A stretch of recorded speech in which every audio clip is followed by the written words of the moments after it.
You can get the latest GPT-4 update released on May 15th that is 80 times smarter than the old version, super AI with human thinking. With this activation code 999, you can get it for free, except it's malware. This is the sponsored Facebook post that is advertising this link, fbads-tools.com, and they have a download link to get AI, ChatGPT, allegedly, but it's not that at all. This was sent to me by a viewer, and I appreciate Google and Gmail already notifying me, hey, this looks like a sketchy, dangerous email. It includes a link that is hosting malware, the website is malicious, and they sent a backup just in case it was offline by the time I got a chance to take a look at it. Now, normally when I do some analysis videos, we spend some time on the command line, kind of digging into code, and I'm going to do a little bit of that just to kind of get our feet wet, but then I'm going to press the easy button and just give it to ChatGPT and say, hey, can you deobfuscate, can you unravel, can you analyze this malware for me? I figured that'd be kind of fun. Hey, ChatGPT, can you analyze this fake ChatGPT malware? Anyway, if we were to go navigate to this link, fbads-tools.com/AI, of course, our web browser tells us, look, this site may contain some harmful programs. This is a malicious site. If you want to accept the risk, you can go ahead and click on ignore the risk, and it will bring me to this page on fbtools.ai. Here's a big giant download button. It's really just text as a hyperlink, not really a button. And they say enter the password if required, 999. And note, using a password encrypted archive like a RAR file or zip archive or tar or whatever will stop antivirus from being able to try to analyze it because it's, bundled up with an encryption method that requires a password to get into, and the antivirus engine is not going to know what that is. They do have a cheesy introducing GPT-4 video, which I believe is just ripped from the original whatever ChatGPT-4 release, and it's off this channel AI with 26 subscribers. We can go check it out, but really there's not a lot to see here. That doesn't even have any contents because it's probably an unlisted video just for the sake of that website. Clicking through all the tabs looks like it joined April 15th, so maybe pretty recent scam set up here. But let's get to the fun part. Let's go ahead and download this malware here. Here's our GPT-4 v2 3.3 setup.rar. We can go ahead and save this file. Now for some simple analysis, I am inside of my Remnux or reverse engineering malware Linux distribution, and I do have a terminal already staged and set up for us with this fake GPT and that screenshot that I had saved to show you that. But let me go move from my downloads, or no, it might just be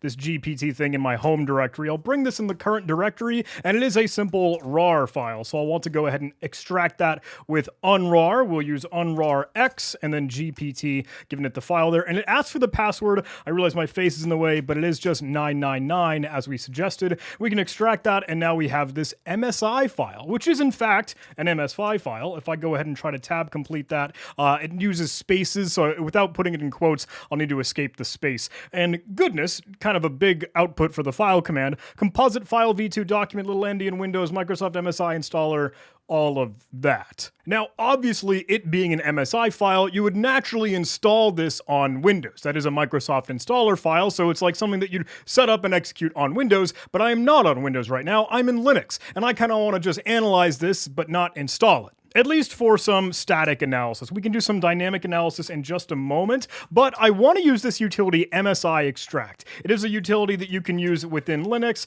that will allow you to just bundle up or extract everything that is bundled up inside of an MSI file.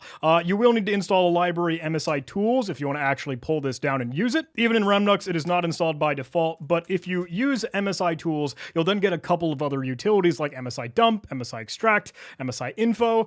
I wonder if those would be any fun. Can MSI info get me anything? Oh, it does require a couple sub commands, so we could use streams, tables, extract, export, and summary info. Let's try that summary info. Some info on that, and it's everything that we kind of just already saw here. I'm digging that created date though. Monday, June 21st of 1999. Yeah, I don't think ChatGPT was up and about by that. But let's get to it and just extract everything out of this file here. Looks like there are a whole lot of files already spat out for me. Let me go ahead and display what we have in the current directory, so everything really here. A couple DLLs like dynamic link libraries, things that would be natural to be included inside of a Windows executable or Windows program application that's going to pull up for other code in other locations. I see a batch script in here, I see an executable file, a config file. All of these DLLs I'm really not super concerned with. I'm going to assume that they are just normal, natural things that would be bundled up with the application. Like Squirrel is a real thing. System.net HTTP DLL is a real thing. We do allegedly have a icon file that, oh goodness, that's super duper tiny. You can see it over on the top here. It's just a ChatGPT icon, right? What is this GPT-4 v2.exe file? Ooh, mono assembly. We can beat that up. Note that that is a .NET assembly, so we could crack that open in ILSpy or DNSpy or .peek, whatever. We also have a config file, and I do want to take a look at that bat file. So let me go ahead and open up a Sublime text editor in the current directory. Oh, I need to update Sublime Text. Yeah, that's fine. I also have a giant open window from the last time. All right, now let's see what we got here. Here is our original image. Here is our log icon. Here is our RAR file. That's just the bytes. Here's our GPT-4.batch script that, ooh, looks like it's trying to kill Chrome, the web browser Google Chrome, kill Chrome driver, TACF is to force, TACIM is the image name, the process name, and then we start up chrome.exe, we'll reload an extension, and I believe this is bash syntax to refer to the current location. Let me Google that super quick. Yeah, %, tilde, DP0, that's a 0, expands to the drive letter and path of the batch file. So it will refer to this current location, right? And it tries to load an extension of DMKMCKNOG, blah, blah, blah, blah, blah, GPT-4 at the end there, nice, with a new window going to chat.openai.com. Ooh, okay, so we can assume, I mean, we can make sense of here that this is a Chrome browser extension. This random string of text is probably a unique name or identifier for this Google Chrome browser extension, and that might be malicious. I would be super duper interested to dig into that. Hey, super quick, before we go too far further, please allow me to include some support and love for today's sponsor of this video, Plextrack. When you're performing a penetration test, you're in the zone. You're hacking away, and you're having fun, gathering findings, beating up vulnerabilities, and earning domain admin. But you might be dreading the work that comes after. You have to write a report. But writing a pen test report doesn't have to be dull and boring and long and tedious. In fact, it can be a breeze. You don't even have to worry about your report because Plextrack can handle it for you. If you aren't familiar, Plextrack is the premier cybersecurity reporting and collaboration platform that makes penetration testers, red teamers, and cybersecurity teams more efficient, effective, and proactive. Plextrack removes the pain of reporting and lets you collaborate between both red and blue teams for effective purple teaming and faster remediation. The Plextrack platform lets you easily aggregate findings, pull in reusable content from write-up databases and content libraries, and track and measure engagement progress in real time. Import assets from CSV files or Nmap or Nessus and so many others of your favorite tools. With over 25 integrations, you can streamline your reporting and collaboration process right into your existing workflow. You can do even faster testing with Plextrack's runbooks and show the impact to managers and leadership with Plextrack's analytics and visualizations. Within minutes, you can have your pen test report done and dusted, all with your team's logo and details, and then sent off to the clients. Spend more time hacking and less time reporting. Learn how you can boost your team's efficiency by 30% and cut reporting time by up to 65% with Plextrack. Seriously, check out Plextrack. I have great colleagues and peers that use Plextrack every day for reporting. Get started with my link below in the video description and let you and your team get back to hacking. Huge thanks to Plextrack for sponsoring this video. That's set up as a folder here. There is a manifest.json where we have allegedly Google Translate. That's a lie. Service workers background.js, so we'll open that file in just a moment. And it has all URL permissions. Could reach for cookies, a little bit spook. Favicon.png is a little Google Translate icon. Super tiny, but that's what it is. Background.js is, of course, as expected, extremely obfuscated JavaScript.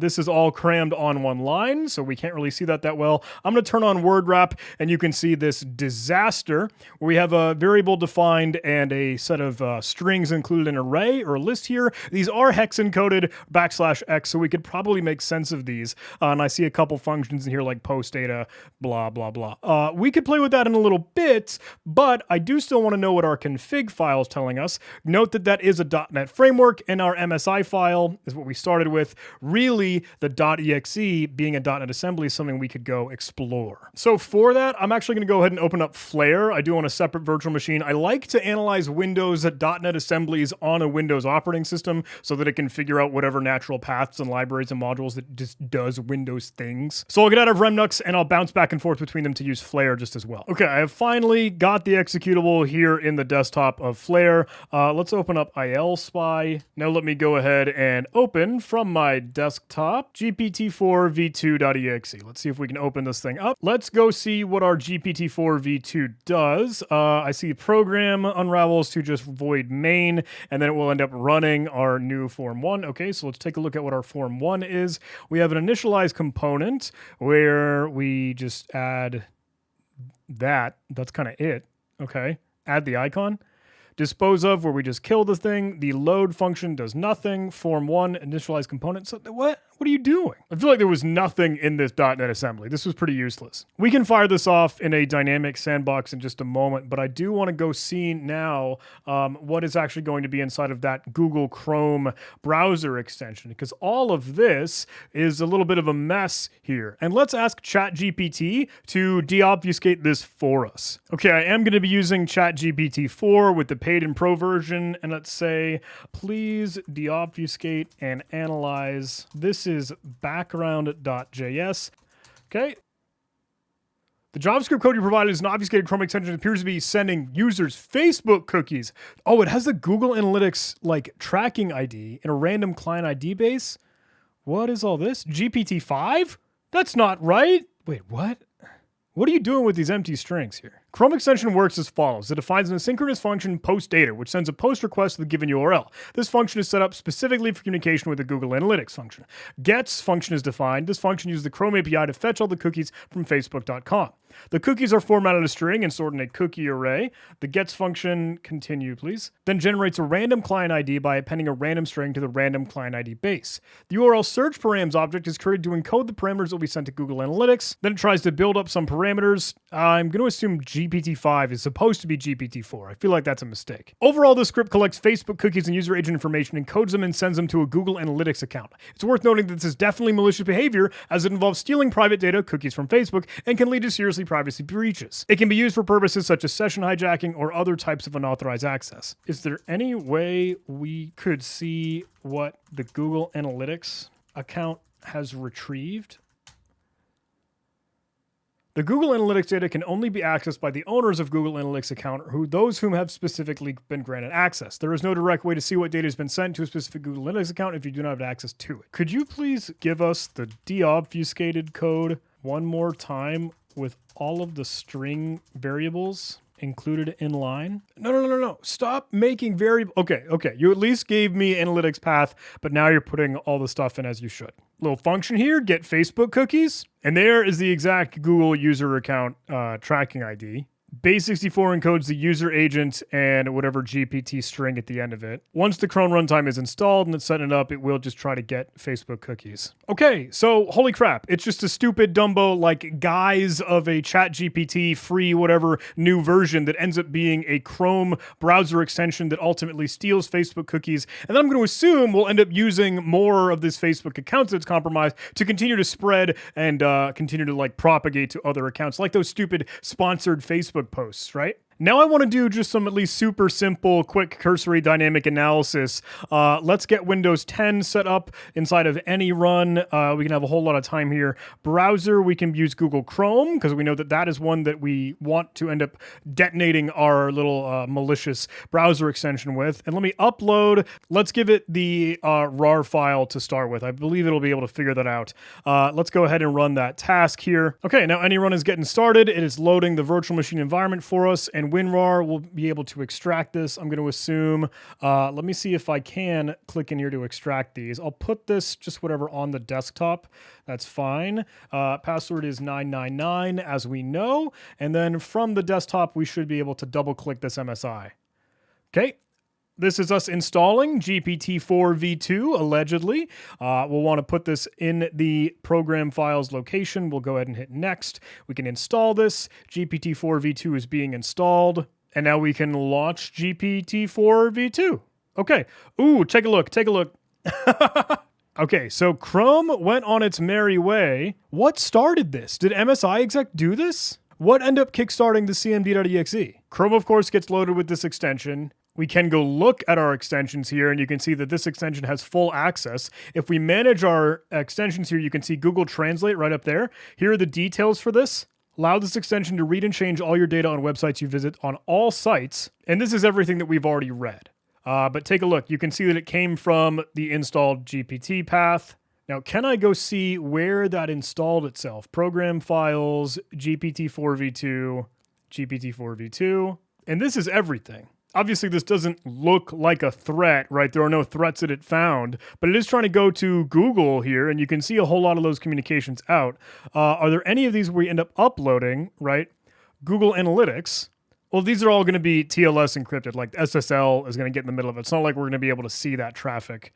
It's like a dumb stager just to get back to the real original ChatGPT, like on OpenAI's website. It just ends up coming with malware that'll steal Facebook cookies. Hey, super quick, John from the future here. I just wanted to show you because I thought it was kind of wild. If you actually go ahead and work through the installer, if you are using the MSI file and you don't have that launch GPT-4 option checked at the very, very end of the installation process, then it will not automatically run, obviously. But that clues me in, though, because if we close this, it won't end up starting our batch script that kicks off Chrome and does the browser extension. If we go navigate to where it installed, though, even if we go to the root of the file system, we go to program data, we go check out, program files. Let's go to our GPT-4 fella, running the executable that was included that we took a crack at within iElseBy. It does nothing. Like, it opens up this stupid duper window that is nothing. It's just the form, but it doesn't do anything else. Using that checkbox of launch GPT-4 is the only thing that kicks off this batch script. The MSI file is a stager for that on its own. The batch script is where all the real damage comes from, right?